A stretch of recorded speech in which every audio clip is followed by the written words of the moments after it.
Good day mga ka-sports natin dyan. Zoe Faki mukhang hindi sanay sa sistema ng Choco Mucho.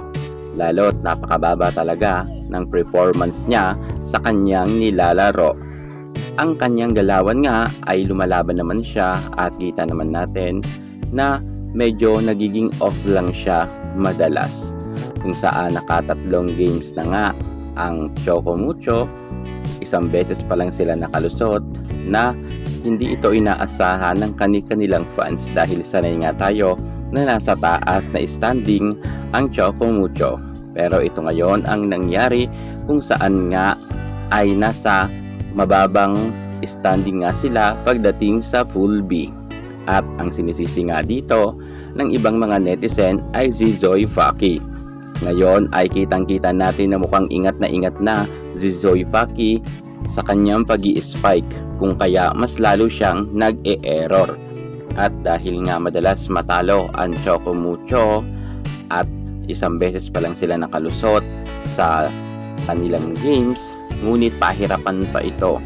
Pero alam nyo ba na talagang ang sinisisi ng netizen ang kanilang import na si Zoe Faki? Aalamin natin ang iba't ibang dahilan kung bakit si Zoe Faki ay medyo hindi masaya sa loob ng court at bakit siya madalas off sa kanyang games. Meron yan mga rason at dahilan.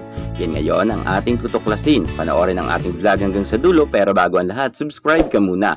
I-click ang ating notification bell para lagi kang updated sa lahat ng issue sa volleyball. Susunod na!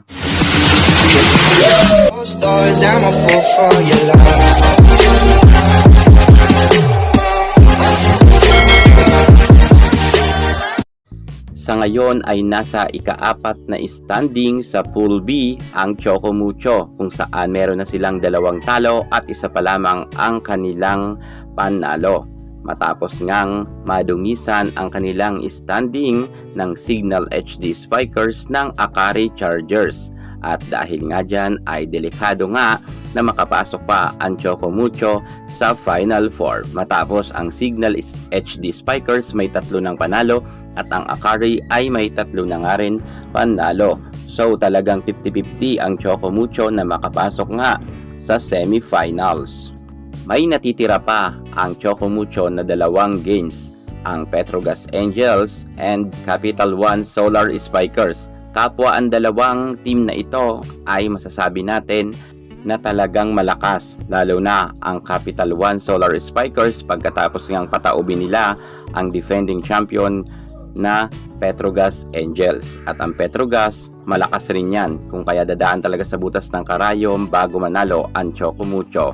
Ngunit kung sakasakaling talaga na ganito pa rin ang magiging performance nga ng ating Zoe Faki, ay hindi talaga sila mananalo. Dahil nga imbis na makatulong si Zoe Faki ay mababa nga ang kanyang moral. Ito kasi ang mga dahilan kung bakit. Alam naman natin na hindi ganoon kalakas ang kanyang naiambag. Dahil nga ng huling laban nila, si Zeus Coffee Thundervells ay nakakuha lamang ng 4 na puntos. Itong si Zoe Faki, off na off talaga siya. Siguro kasi nababasa niya ang mga komento ng mga netizen. Baka mamaya may nag-i-explain sa kanya na di umano'y sinasabihan nga siya na pinakamahinang import at wala raw ito masyadong ambag. At isa nga sa mga dahilan kung bakit natatalo ang Choco Mucho dahil daw sa hina ng import na nakuha nga ng Choco.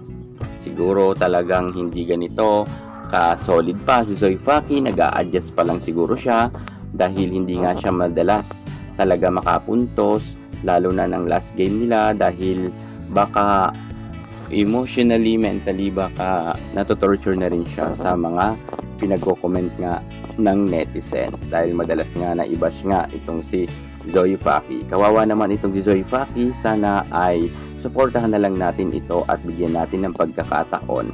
Sa tingin ko malakas naman to at magaling to. Hindi naman to kukunin ng Choco Mucho bilang import kung hindi ito magaling. siguro adjust lang talaga at tiwala lang sa sarili at sa mga kako-teammates.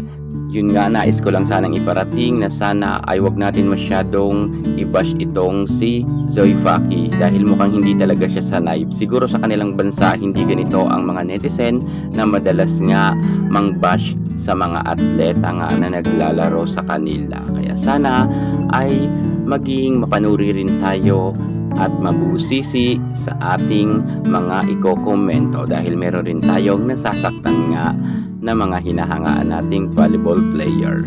Yan, sana enjoy lang at support lang sa ating mga iniidolo. Yan muna ang pinaka-latest natin sa mundo ng volleyball. At para hindi ka mahuli sa lahat ng issues sa volleyball, subscribe na. Thank you so much. God bless.